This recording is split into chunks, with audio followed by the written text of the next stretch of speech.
आखिर ऐसा कौन सा योद्धा था जो महाभारत के युद्ध को क्षण भर में समाप्त कर सकता था। आखिर वो कौन सा योद्धा था जो महाभारत के युद्ध में कमजोर पड़ते हुए पक्ष की तरफ से युद्ध लड़ता। आखिर भगवान श्री कृष्ण किस योद्धा से डरकर भागे रणभूमि को छोड़कर। आखिर भगवान श्री कृष्ण को किन किन योद्धाओं को छल पूर्वक मारना पड़ा। आखिर वो कौन से योद्धा थे जिन्होंने कुरुक्षेत्र से दूरी बना ली थी। अगर वे सब भी इस युद्ध में भाग लेते तो स्वयं भगवान श्री कृष्ण को युद्ध लड़ना पड़ता। दोस्तों, आपको यह पता होगा कि महाभारत का युद्ध सिर्फ पांडवों और कौरवों के बीच नहीं हुआ था। इस युद्ध में समस्त भारतवर्ष के राजाओं और योद्धाओं ने भाग लिया था, परंतु कई ऐसे योद्धा भी थे जिन्होंने महाभारत के युद्ध में भाग नहीं लिया था। अगर इन योद्धाओं ने युद्ध में भाग लिया होता तो आज परिणाम कुछ अलग ही होता। इस युद्ध में 160 करोड़ लोगों ने हिस्सा लिया था। तो चलिए दोस्तों, जानते हैं इस वीडियो के माध्यम से। नमस्कार दोस्तों, मैं हूं प्रदीप और स्वागत है आप सभी का महाज्ञान यूट्यूब चैनल में। पहला, बर्बरी। महाभारत के युद्ध से पहले श्री कृष्ण ने सब योद्धाओं से पूछा कि आपको महाभारत का युद्ध खत्म करने में कितना समय लगेगा। तब भीष्म पितामह ने कहा, मुझे 20 दिन। कर्ण बोले,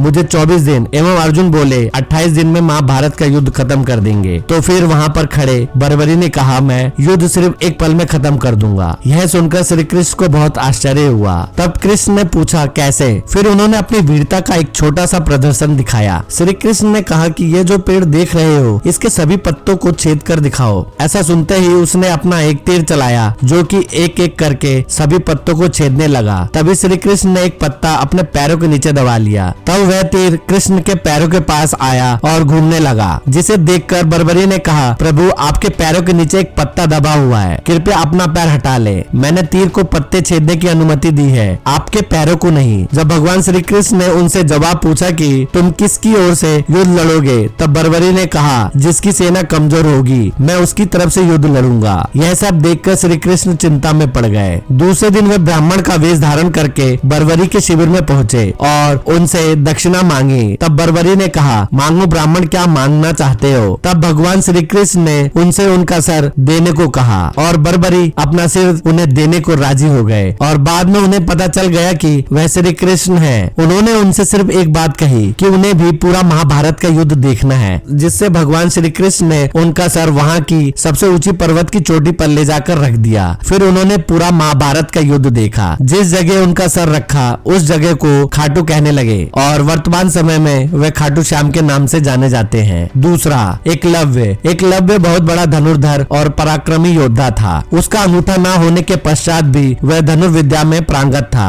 अपनी उंगलियों की सहायता से धनुर्बाण चलाता था। एकलव्य के पिता हिरण्यधनु मगध के राजा जरासंध के ध्वज के नीचे काम करते थे, जिसकी वजह से उसके पिता के कहने पर वह जरासंध का समर्थन करता था। पिता की मृत्यु के बाद एकलव्य श्रृंगी कुल का राजा बना और अपने साम्राज्य का विस्तार करने में लग गया। कृष्ण को यह बात पता थी कि अगर एकलव्य जीवित रहा तो महाभारत के युद्ध में वह कौरवों की ओर से युद्ध में शामिल होता, जो कि पांडवों की जीत में बाधा बनता। इस वजह से श्री कृष्ण ने उसका वध कर दिया था, क्योंकि जब एकलव्य अपनी सेना को लेकर जरासंध की तरफ से द्वारका पर हमला किया तो कृष्ण ने देखा कि यह अपनी चारों उंगलियों के बल पर उसने अकेले ही आधी यादव सेना को नष्ट कर दिया था। यह देखकर कृष्ण क्रोधित हुए और उन्हें पहले से ही पता था कि अगर एकलव्य जीवित रहा तो वह कौरवों के पक्ष में ही होगा, जिसके बाद एकलव्य कृष्ण के हाथों मारा गया। इस वजह से एकलव्य भी महाभारत के युद्ध में शामिल नहीं हो पाया। तीसरा, जरासंध। जरासंध मगध का राजा था। जरासंध मल्लयुद्ध में बहुत सक्षम था। उसे हरा पाना मुश्किल था, जिस कारण से मगध को मलगढ़ माना जाता था। जरासंध शक्तिशाली होने के साथ साथ मायावी भी था।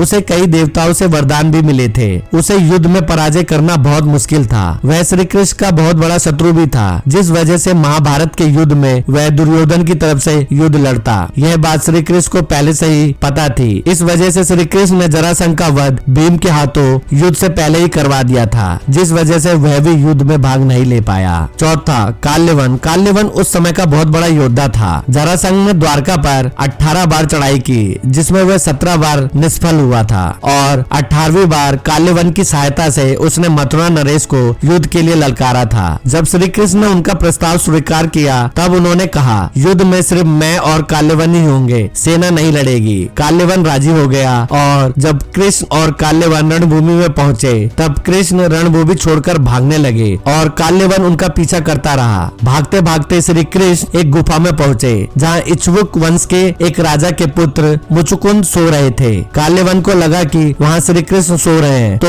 उसने लात मारी, लेकिन वे श्री कृष्ण नहीं थे। जैसे ही वह उठे उन्होंने काल्यवन की तरफ देखा और काल्यवन जलकर भस्म हो गया, क्योंकि मुचुकुंद एक ऋषि थे जिसे काल्यवन ने नींद से उठा दिया था। अगर काल्यवन ने महाभारत के युद्ध में भाग लिया होता तो वह अवश्य कौरवों की ओर से युद्ध लड़ता और पांडवों के लिए बाधा बनता। पांचवा, रुक्मी। रुक्मी भगवान श्री कृष्ण की पत्नी रुक्मणी का भाई था। वह धनुर्विद्या में बहुत ही माहिर था। महाभारत के काल में रुक्मी ने कई बड़े योद्धाओं और राजाओं को हराया था। आप यह जानकर हैरान हो जाएंगे कि रुक्मी ने विजय धनुष को भी धारण किया था, जो कि अर्जुन के गांडीव से कम नहीं था। वह भी युद्ध में हिस्सा लेना चाहते थे। वह पांडवों की तरफ से लड़ना चाहते थे, पर उन्हें खुद पर कुछ ज्यादा ही घमंड था। जब युद्ध में भाग लेने का प्रस्ताव लेकर वह पांडवों के शिविर में पहुंचे, वहां पर पहुंचने के बाद वे अपने बल के गुणगान गाने लगे, जो पांडवों और भगवान श्री कृष्ण को पसंद नहीं आया, जिस वजह से उसे पांडवों की तरफ से युद्ध में शामिल करने से मना कर दिया गया। इस नाराजगी की वजह से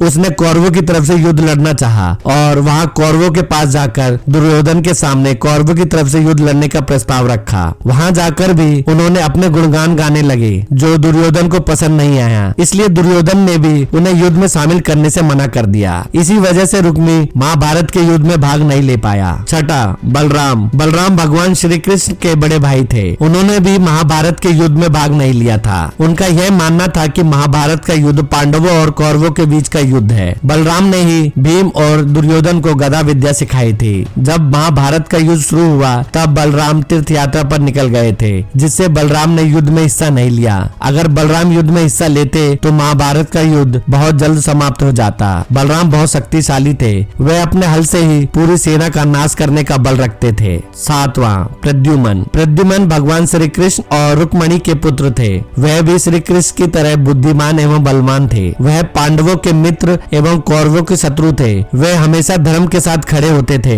प्रद्युम्न बहुत सारी विद्याओं में पारंगत थे। उन्हें हराना बहुत मुश्किल था, क्योंकि मायावती रति ने उन्हें महाविद्या, धनुर्बाण, अस्त्र शस्त्र आदि सभी विद्याओं में निपुण कर दिया था। परंतु पूरे यदुवंश ने इस युद्ध में शस्त्र न उठाने का प्रण लिया। इस वजह से श्री कृष्ण को छोड़कर किसी ने भी इस युद्ध में हिस्सा नहीं लिया। आठवां, सांबा। सांबा भगवान कृष्ण एवं जामवंती के पुत्र थे। आप उनकी शक्तियों का अंदाजा इस बात से लगा सकते हैं कि वह हस्तिनापुर जाकर दुर्योधन की पुत्री का अपहरण करके उसके साथ विवाह किया था, जिससे दुर्योधन से उसकी बहुत बड़ी शत्रुता थी। सांबा बहुत शक्तिशाली था। उसने भी प्रद्युम्न की तरह कई विद्याओं में पारंगत हासिल की थी। अगर वह पांडवों के साथ खड़े हो जाते तो युद्ध की समाप्ति बहुत जल्दी हो जाती। उन्होंने भी युद्ध में भाग नहीं लिया था। दोस्तों, आपको क्या लगता है कि क्या सच में बर्बरी महाभारत का युद्ध क्षण भर में समाप्त कर देते? इस बारे में आपके क्या विचार हैं? हमें कमेंट बॉक्स में कमेंट करके जरूर बताइएगा। और अगर यह वीडियो पसंद आए तो वीडियो को लाइक करके चैनल को सब्सक्राइब जरूर करिएगा। तब तक के लिए बाय, टेक केयर।